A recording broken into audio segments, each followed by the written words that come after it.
All right, welcome to, I think this is lecture number 6 on the Kuzari. We are about to begin the study of it's number 62 in Mama Rishon, in the first essay. So if you have the Korobkin version that I have in front of me, we were just talking about this before I started recording. That's this book.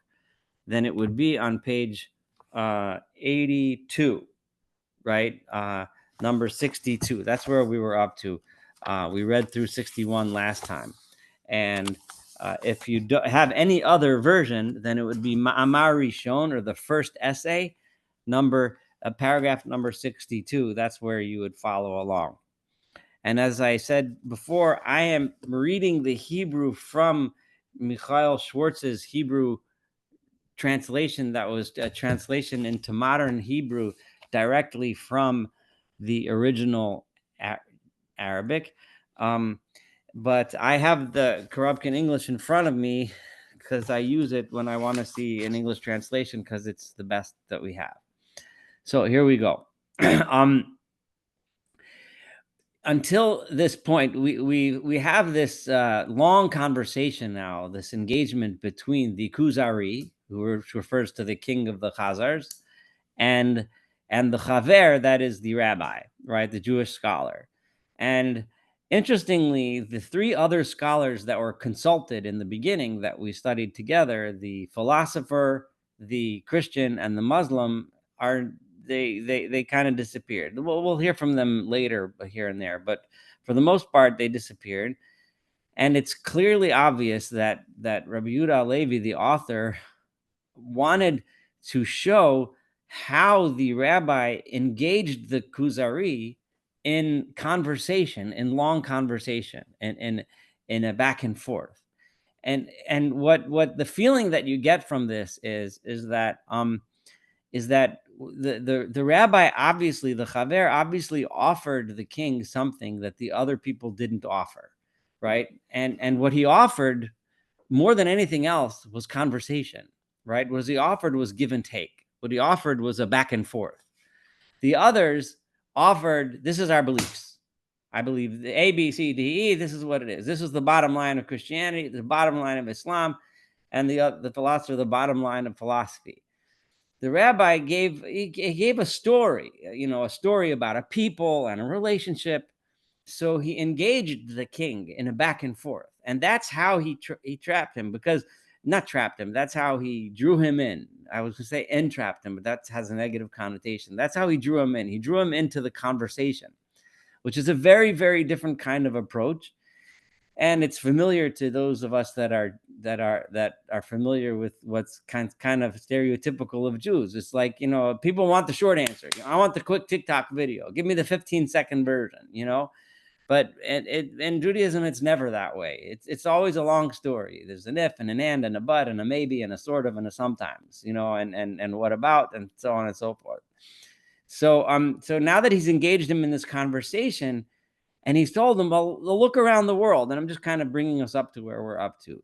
It seems obvious from the world that that we all came from a source. Right now, remember, in other words, all human beings must have come from, a one person or one group of people, because he shows there's so many things that are universal to humanity. And he brought examples, which we said historically, anthropologically, nowadays, we know these examples might not be so great, but the idea is still important. And that is that he brought examples of everyone uses a 7-day week, everyone uses a base 10 number system, but nowadays, you would say, an anthropologist would say, there's certain commonalities in human culture that we all share that gives rise to the idea that human beings all come from one place, right?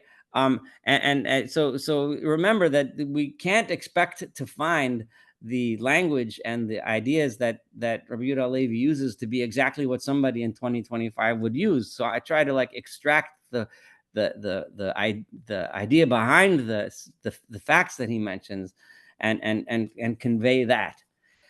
And then there's this sense that there's this relationship, this special relationship, this special tradition that we have that goes back generations and generations and generations, that we have this back and forth with God that he does for us, we do for him, and that makes us special.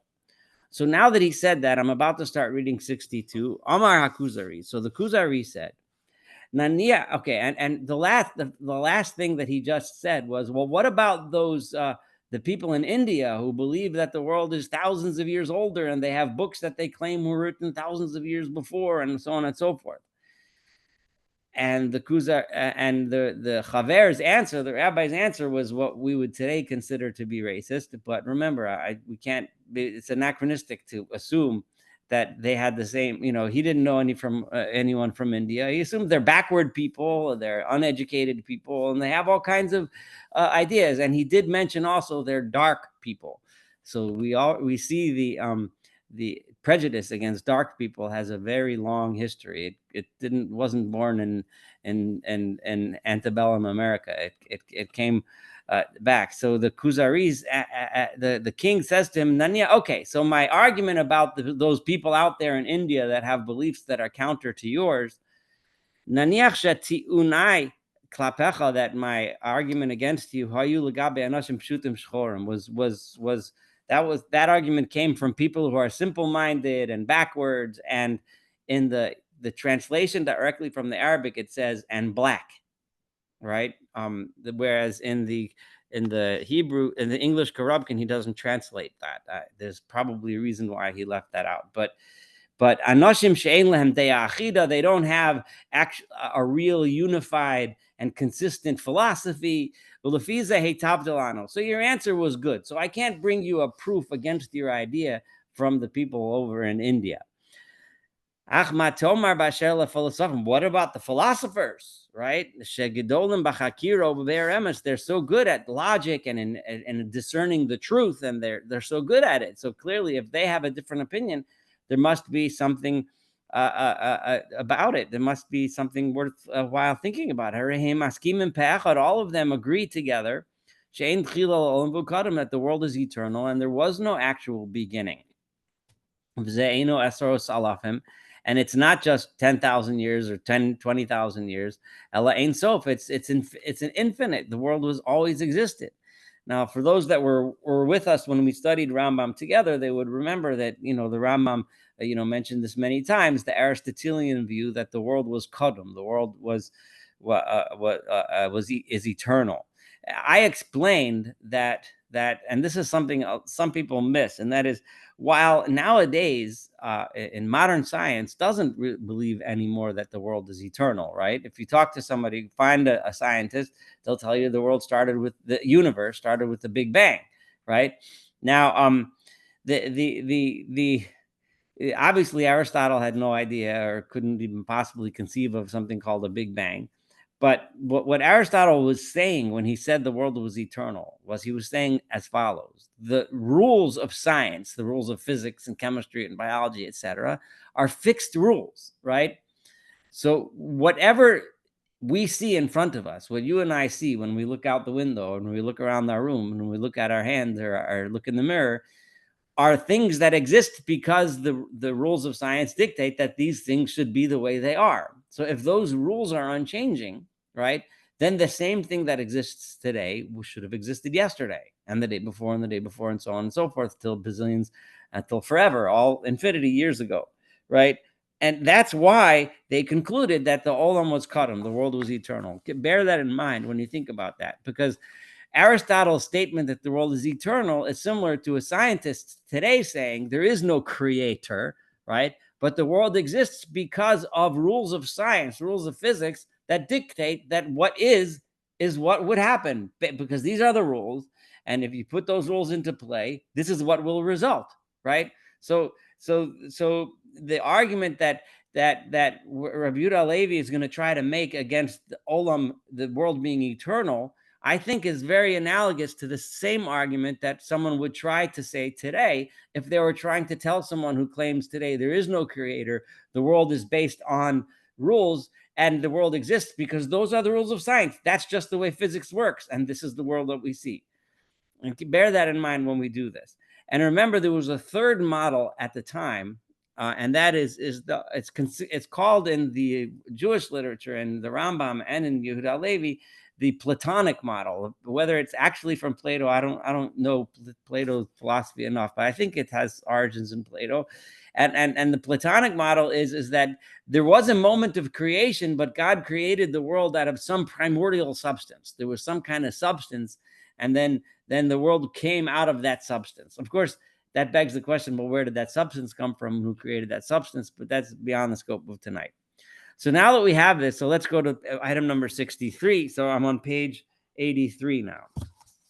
So the rabbi goes ahead and answers, well, what about the philosophers? So he says, La philosophim tzarich limchol. For starters, he respectfully pushes aside the philosophers. He doesn't say, oh, they're a bunch of stupid idiots, so scientists don't know what they're talking about. That's not the approach that he takes, right? He says, no, we have to forgive them because they're missing something. They didn't receive any special wisdom by tradition, right? The Greek philosophers. Rather, and his historical understanding has, because they're Greeks, and they come from the children of Yeshivas, who was one of the sons of Noach, Toshav Tzafon, the one who dwelled in the northern lands. But the wisdom, the knowledge of God that came down from Adam, that is the wisdom that teaches us about God, right? And a creator. That was passed down through Shem, through the Semites, right? That is the special inheritance, the special treasure which Noah gave to his son Shem. That knowledge of God as a creator. But that knowledge is something that existed forever, and will always exist. It came all the way from the first human being. However, but to the Greeks, how did they come upon the knowledge that they have? When they became a powerful nation and they were strong and they were the rulers of the world, so they had the time and the energy and the resources to sit down and start thinking and doing scientific, the then equivalent of modern scientific and philosophical research. So they had the opportunity. Everyone else in the world was poor and downtrodden and so on. So they didn't have the opportunity. The Greeks had the opportunity because they got the power when they took over from the Persians, and the Persians got the power when they took it from the Chaldeans, right? And the philosophim tzamchu b'yavan b'meishel tonam. So they in Greece, during the times when they were in charge, they had a special heyday, a moment in history that didn't exist prior, and after the Greeks lost power to Rome, right? They no longer had power. So the Romans took over. So the Greeks no longer have that wisdom. So in other words, they took this wisdom on their own. They figured it out without having a tradition, There's going to be more to say, so I don't want to comment too much, but I will comment that what Kuzari is developing here is that the criticism that he's building against the philosophers is a criticism of they figured it all out on their own without any guidance from tradition, whereas we have tradition plus we're able to think on our own. So think about that combination, and then you'll understand how Rabbi Yehuda Levi understands what makes our tradition unique. So the Kuzari immediately says, so therefore, just because they figured it out on their own means I shouldn't listen to Aristotle. Aristotle was intelligent. He was wise. And so if what he said is true, who cares if he had a tradition or not? Why does that matter? So Amar Chaver, so the Chaver, the rabbi answers, and he says, Achein. Then I'm in item number 65, which is now on page 84 in the thing. So he answers, yes, it's true. Achein, it's true. Hu heitil al sichlo machshavto mashu shelagabav loisalom masoros. It's true, right? That he, with his own mind, he thought and he used logic and logical deduction and contemplation to think about things which he had no tradition from someone reliable, that he should be able to learn and understand the opinions from someone who taught him. He figured it all out. So he started thinking about, how did this whole world come to be? How did the universe come to be? So so it was difficult for him when he was thinking about this, right? How do I understand the beginning of the world, the beginning of the universe? You think like, so just in the same way, it's very hard to describe this business of the world being eternal. The whole concept of to infinity is just a concept that our brains really can't. We can say it and we kind of know what it means, but we can't really imagine it, because everything we know of has some sort of beginning and some sort of end and some sort of cause, right? To think that things, they always were, it's the famous thing they say, turtles all the way down. It's just the way it always was, and it's very hard for us to comprehend such things. The concept of infinity doesn't really figure in our brains. So Aval, who had the Fesakeshav, but because he wasn't sure whether the world had an actual beginning moment or if the world was forever, he felt, because of his proofs, that he leaned in the direction of the world being eternal, simply because of his thought process. He didn't think it would be appropriate to think about how many years, right, did this exist before me, right? But rather, but however, had there been a philosopher who had received a tradition of knowledge that was well known, and had given them proofs and ideas that you aren't easy to push away, then he would have went in the direction of a world that was renewed, a world that came about in a moment of creation. Right?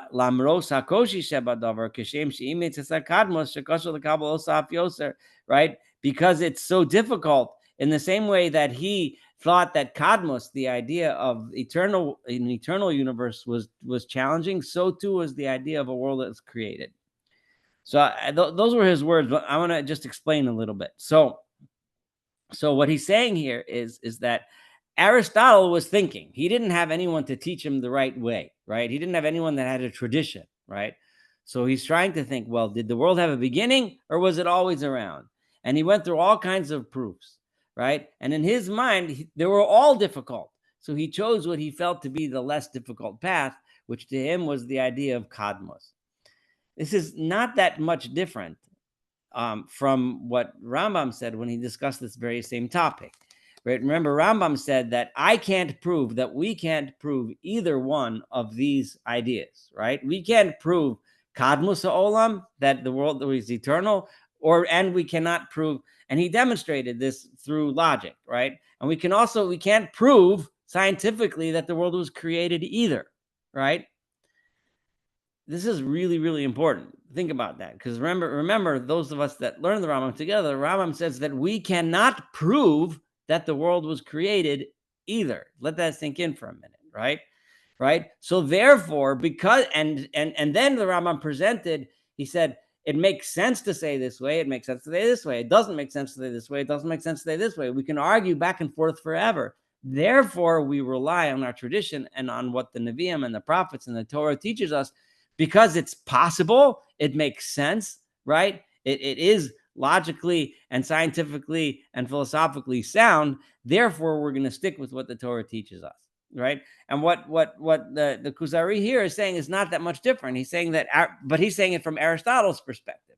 Aristotle had these two notions, and because he had no tradition, he therefore decided, I'm going to go ahead and assume that the world was eternal, because that's what makes more sense to me. Now, this is not that much different than a person having an argument today. And most of us have had these discussions at some point in our life, whether it was in our own head with ourselves, science versus religion discussion. Is there a creator or not? So a person goes ahead and argues, or you argue to yourself, well, the world is the way it is because all the laws of physics, you put all the laws of physics together, you get a world the way it is. And then, but then the counter, well, but how do I know there wasn't a creator. So what Rabbi Yehuda Halevi would say, and I know this is a stretch for me to say what he would say if he was alive today, but I'm going to do it anyway, right? He would say the same thing, right? And so would Rambam, right? You have a world, right, which exists, right? And it functions based on these rules, right? It functions based on the laws of science, right? Now, do those laws of science exist simply because they exist, or do they exist because a creator decided them to be that way, right? And that's not a question that you and I can prove, right? We can argue till our faces are green, blue, and yellow, but we can never prove why the laws are the way they are. Any scientist can tell you this is the following theorem, this is the mathematical equation that dictates this law of physics. But nobody can tell you why that's the law, right? Maybe it's the law because that's the way it has to be, but no scientist nowadays can at least tell you that why it has to be that way. It just is that way. They can tell you all kinds of things that happen as a result of that law, but why is the law that way? Why is this constant, this specific number? Nobody knows, right? So one can argue, well, that's just the way it has to be. And maybe that's true, in which case there is no creator. Or, right, just like Rabbi Levi is saying, or the Rambam was saying, maybe that's true. Or maybe it is that way because a creator decided to make it that way, right? Whoever created the universe, who you and I will call God, right, decided to make the laws that way. So now that we have that, let's go on to number 66. So then the Kuzari cuts in and says in item 66, right? If that's the case, that Aristotle felt that it's more logical to believe that the world is eternal, so then you have proof then. Aristotle believed the world is eternal because he logically deduced that it is so, right? So the Chaver answers right back. I got a little bit ahead of myself before. The Chaver answers what I was saying before, right? And that is, nobody can prove this, right? Nobody can prove whether or not the world is the way it is because God created it, or the world is the way it is because that's the way it is, right? Nobody can prove that question, right? The Torah will not tell us, right? The Torah cannot possibly be telling us to believe something which can be proven to be untrue, right? In other words, if the Torah tells us something, it can't possibly be that it's proven to be untrue. But rather, now this is where Rabbi Yehuda Levi differs from Rambam, right? How does God teach us, right? Teach us that the world is the way it is because God said so, and not because it's just randomly happens to be so? That's the role of miracles. That's why the Torah records miracles, which are hafaras minhag shalom, things that go counter to the laws of nature. Remember, Rambam felt very differently about this. Rambam felt that miracles are coded into nature, and miracles are not, and everything, runs counter to the laws of nature. But, again, that's Rambam. We're learning Rabbi Yehuda Levi now, right? So he felt that the miracles that are recorded in the Torah and in Tanakh are there to demonstrate to us that the reason why the world functions according to these laws of science is because God is the one who made them that way, and he demonstrates that to us with the miracles that are recorded. Through creating realities or changing one reality to another, in order to show us, right, to demonstrate to us that there is a creator to this world, and he can do what he wishes, as he wishes, when he wishes. The question of whether or not, right, philosophically, the question of whether or not the world is eternal, right, which I explained again, means that eternal world means that the laws of science are fixed simply because they are, or the chidush, or that the world came to be at a certain point, which would indicate a creator, is unclear. Harayas l'shnei shkulos. You can equally prove either way, right? In this, it's very similar. The similarity between Rambam and Rabbi Yehuda Levi here is striking. They both understood that when it comes to science, when it comes to philosophy, we cannot prove either way. Et achidush ma'adifa hamasoras me'adam harishon. I'm gonna go on a little aside for a second. I see a hand up, but let me just say this, and then I'll go to Jeffrey. Frequently, you'll hear conversations with people, and I hear this often in the Haredi world, where people will tell you that it's crazy to believe in science. It doesn't make any sense. Of course, there's a creator. Of course, there's God, and then they'll bring proofs to demonstrate as such, right? It's clear from the great thinkers of our past, both Rambam and Rabbi Yehuda Levi, between whom there were significant differences in philosophy and religious opinions. They both agree and understood that scientific inquiry is not going to prove God.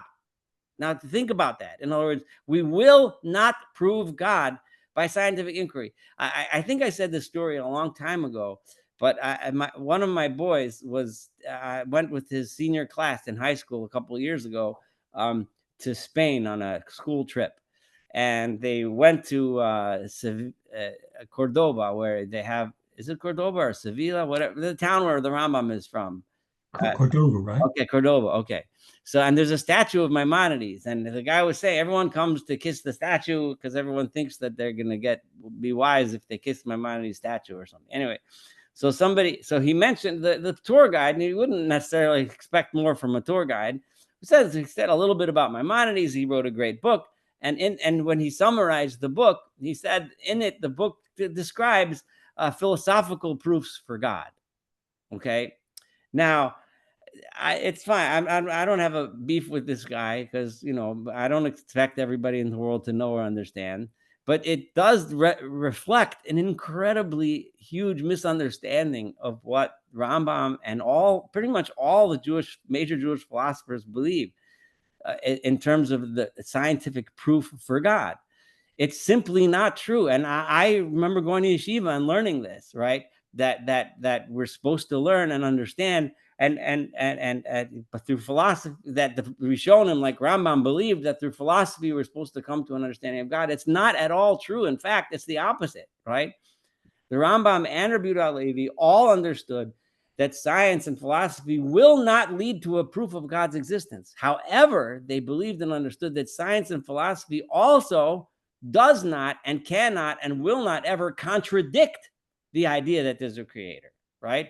And that's all they wanted to achieve with all of their philosophy, was to show us that the idea of a creator is viable scientifically and philosophically, and just as viable, maybe more viable, because they did present arguments why they think it's more viable, a better argument, but it was never proven that way. The bottom line in the end, according to both Rambam and Rabbi Yehuda Levi, and pretty much every other Jewish philosopher I've ever read, is the bottom line is that when we're struck with this dichotomy, it makes sense to believe in what the Torah teaches us, because it's like I said again, it's scientifically viable, philosophically viable, and we have this tradition, we have this Torah that teaches this to us. So let's take this right, because it makes sense, because it works. Anyway, Jeff, you still have your hand up, so go ahead. Yeah, just a derivative question. I read this to say, well, look, we have miracles, and the existence of miracles proves God's existence.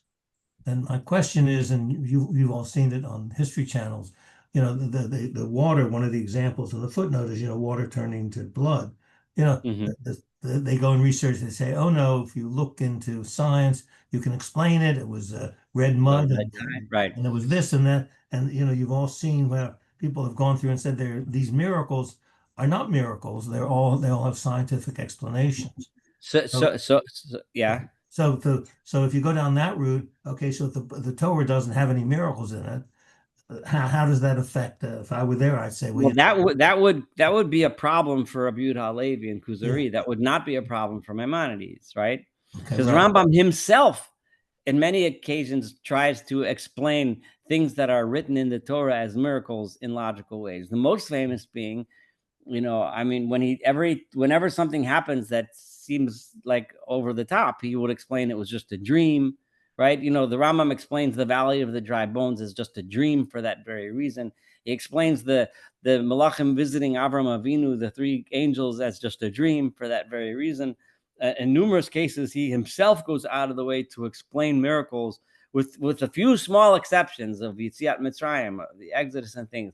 Other than those small exceptions, the Rambam does the same thing. But for Rabbi Yehuda Halevi, that would be a challenge. How would he answer that challenge? He would say, no, they were miracles. The Torah says that he understood the Torah to be teaching miracles, and they were miracles, finished. And those miracles are here to demonstrate that God ultimately controls the world. He doesn't do them all the time, but anyway, Yosef, go ahead.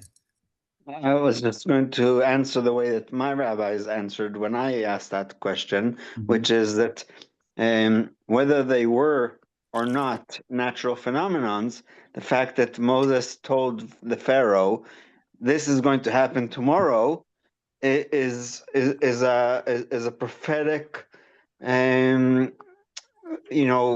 vision that this is what's going to happen tomorrow, even if it is.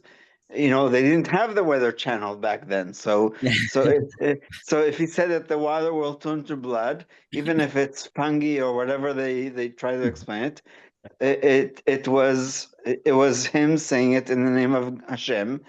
He didn't know anything about changing water into blood any more than we do, Right. and therefore him saying it was just whether it was or wasn't a miracle. It was just the fact that he's told the Pharaoh, this is what's going to happen tomorrow.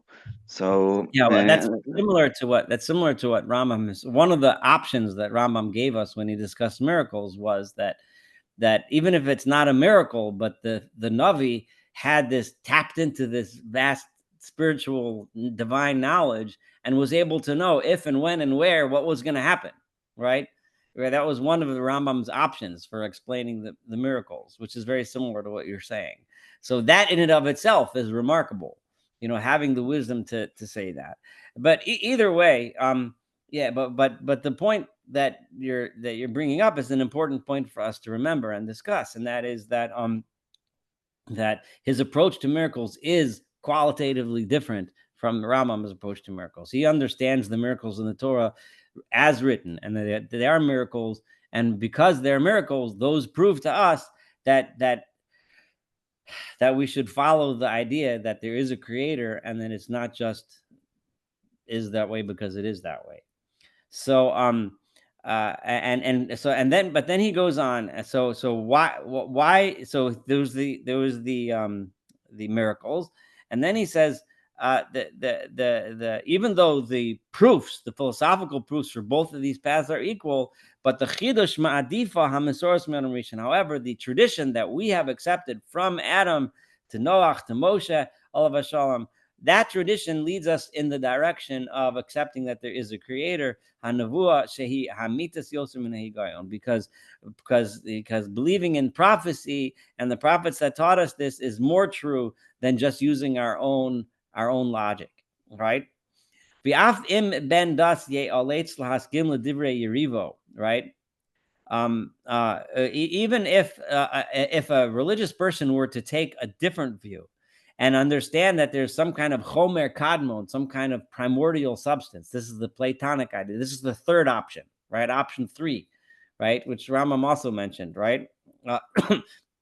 Some kind of concept that there were other worlds, and those other worlds were destroyed, and from the remnants of those other worlds, the next world was created, and so on and so forth. Of which we find references to such ideas throughout Chazal, hidden here and hidden there, thrown around, right? So this wouldn't be a problem with that person's faith necessarily, right? In other words, he's openly saying that the idea in Yesh Me'ayin of creating something from nothing is not necessarily a foundation of faith that a Jew has to believe, otherwise he or she would be guilty of heresy, right? If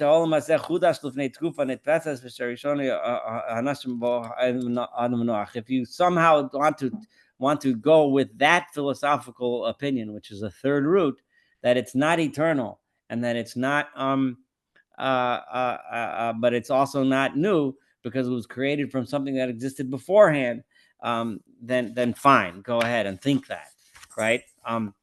He doesn't say it, but the logical fallacy of that approach is the obvious one, because it doesn't really answer the question.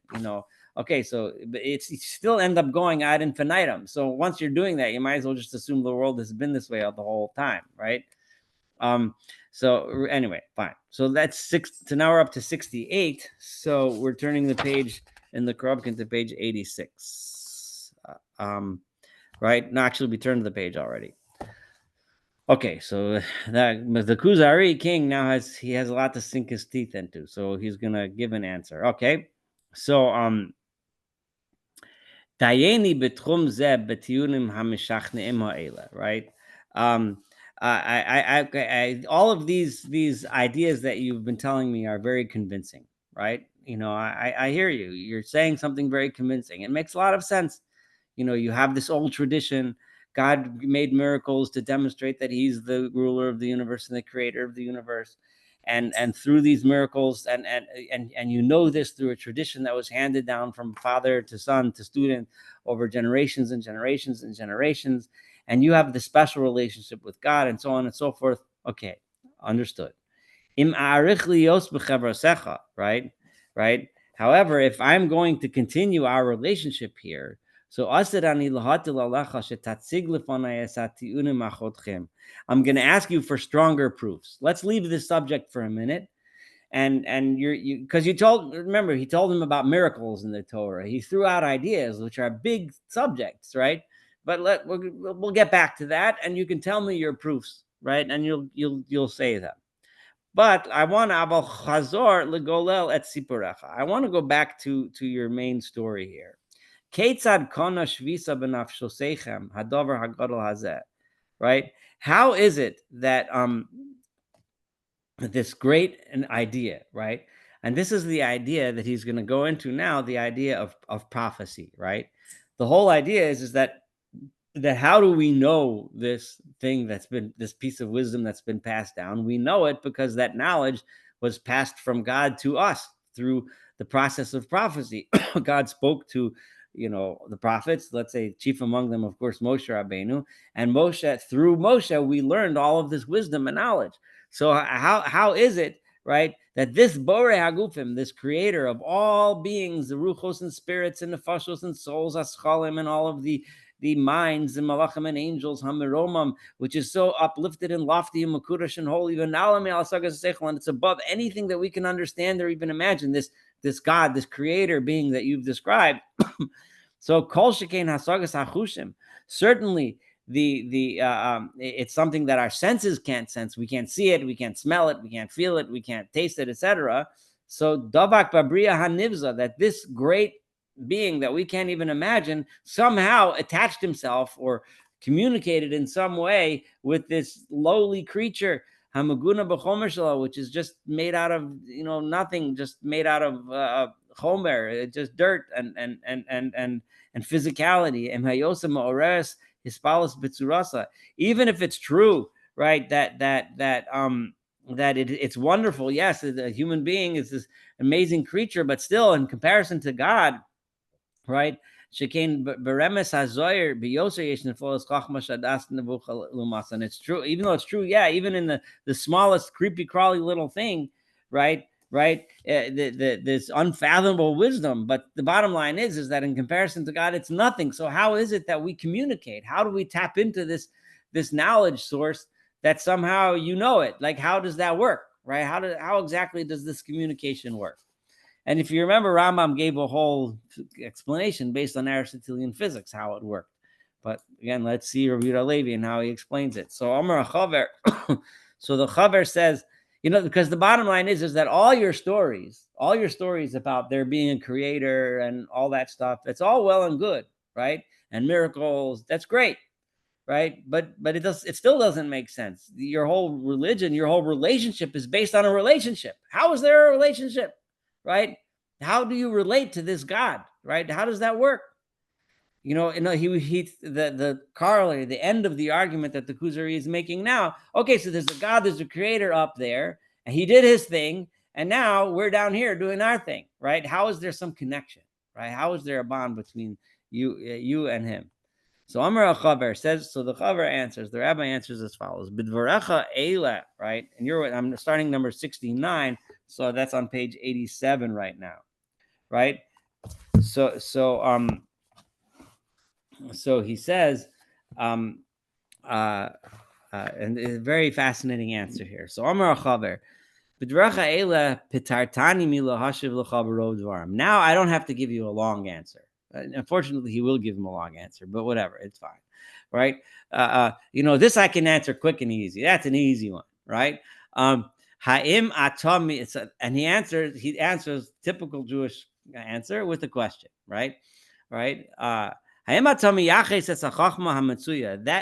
wisdom that we find in this, you just admitted to me that even the smallest crawling creature is an incredible wise feat. Now, and that's what they knew that then. You can imagine now how incredibly complex this is.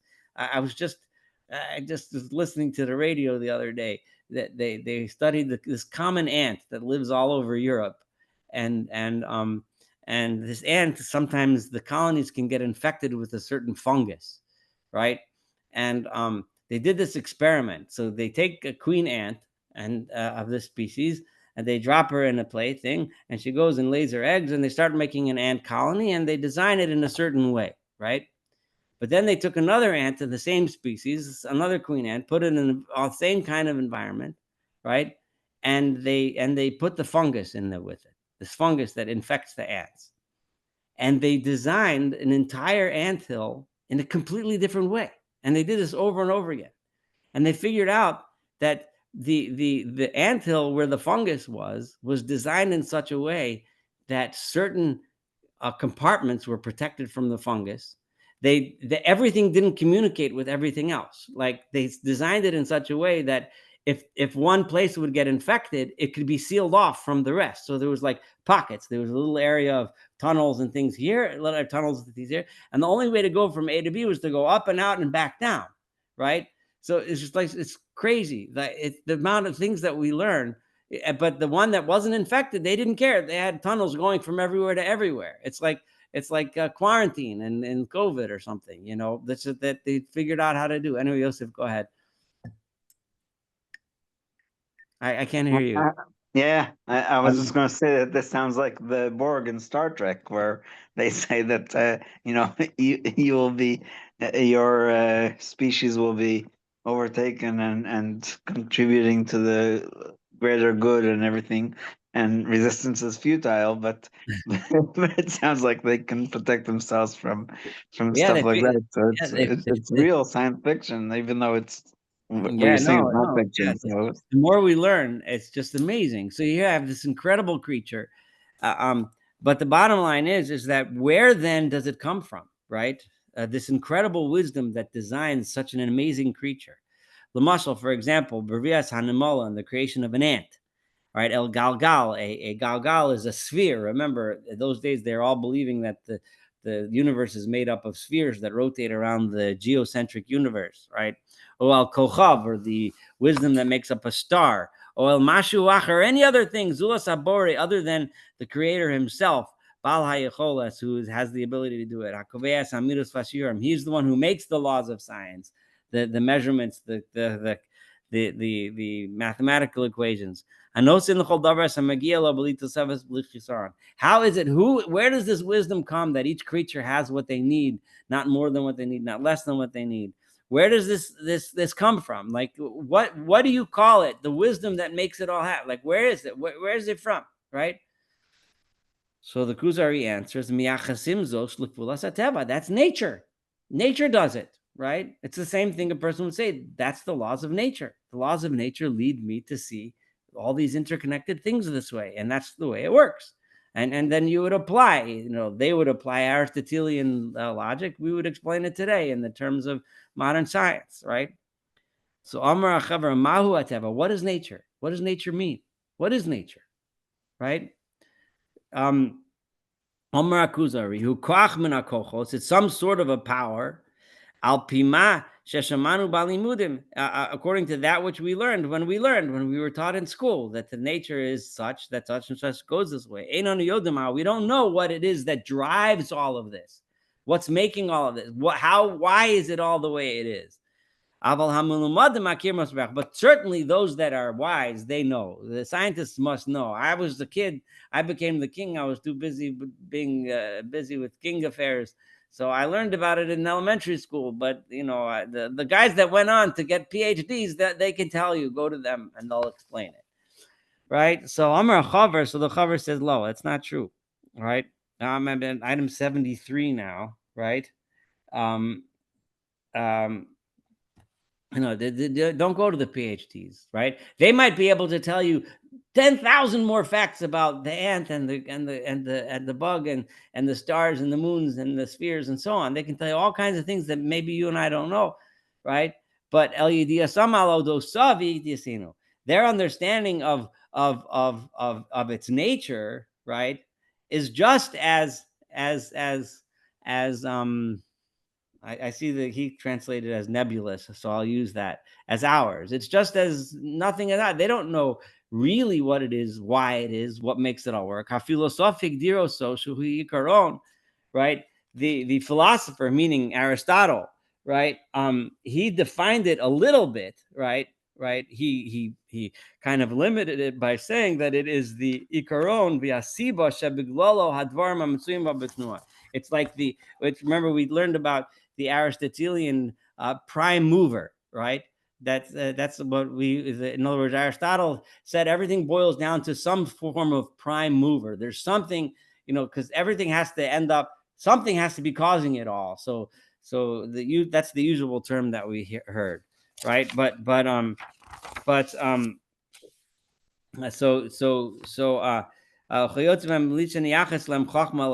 Right?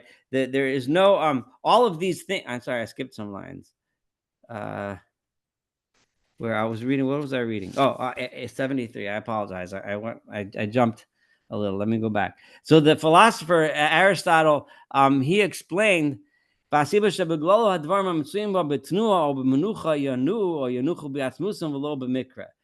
There is the ultimate prime mover that because of it, the things that are within nature either move or don't move, or things that don't move start to move, right? Or the things that are moving decide to rest. It's not by chance. There is some prime mover that's pushing it all, that's making it all go, right?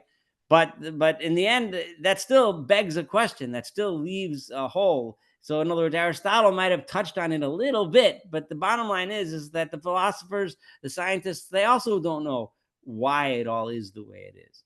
And that's true, I would venture to say, to this day. Like, the greatest of scientists can tell you, right, that these are the laws that govern nature, right? And based on those laws, they can determine all kinds of really amazing things that explain all kinds of things that happen. And then there are mysteries, and presumably eventually someday they're going to figure out the laws that govern those mysteries, right? But why the laws are the way they are, who made the law, that law, that is not, or was there anyone that made the law that way? That's something that they don't know. Now, now in modern science, that people have been trying for years to find what they call the grand unified theory, right? It's the one law that governs all the laws. If there ever were to be found a grand unified theory, then that would explain why all the laws of nature are the way they are. But as of yet, scientists, and this is true, you can read modern scientific literature. I'm not just saying this. I do read this stuff. And the grand unified theory is getting farther and farther and farther away from reality, right? We're not getting closer to it. We're getting farther from it. We keep discovering constants of nature. The more we go down one route, we find another constant, which leaves us in another dead end. Now, again, this does not prove God. Don't get me wrong. Don't go out and say, oh, 100%. Oh, you see, there's God, right? Because none of this will prove God. But what it will do is say, why is it that way?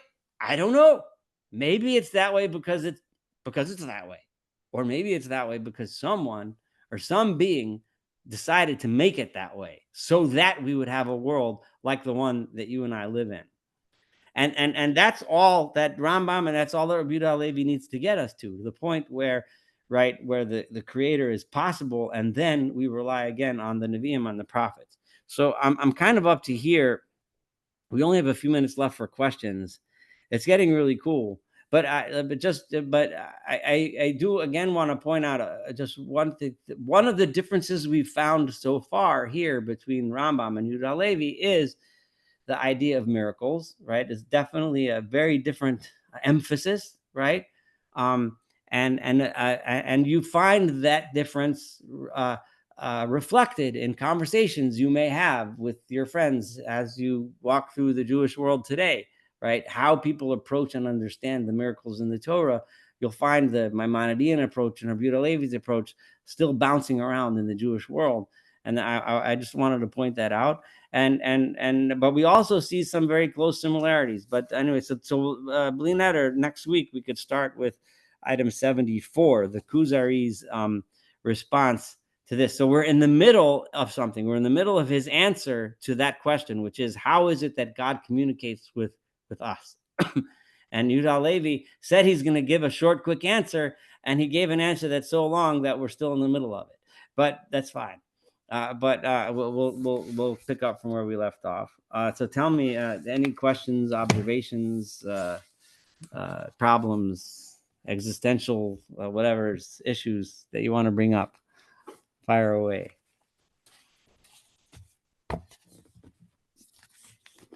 Anything? Nobody? We're all just blown away. It's fine. No. All right. So Mitzvah Shem, next week, the same time, same. We'll continue. So we'll continue to learn. It should be fun. Thank you, Saul. All right. Have a Thank you. wonderful day. A wonderful evening.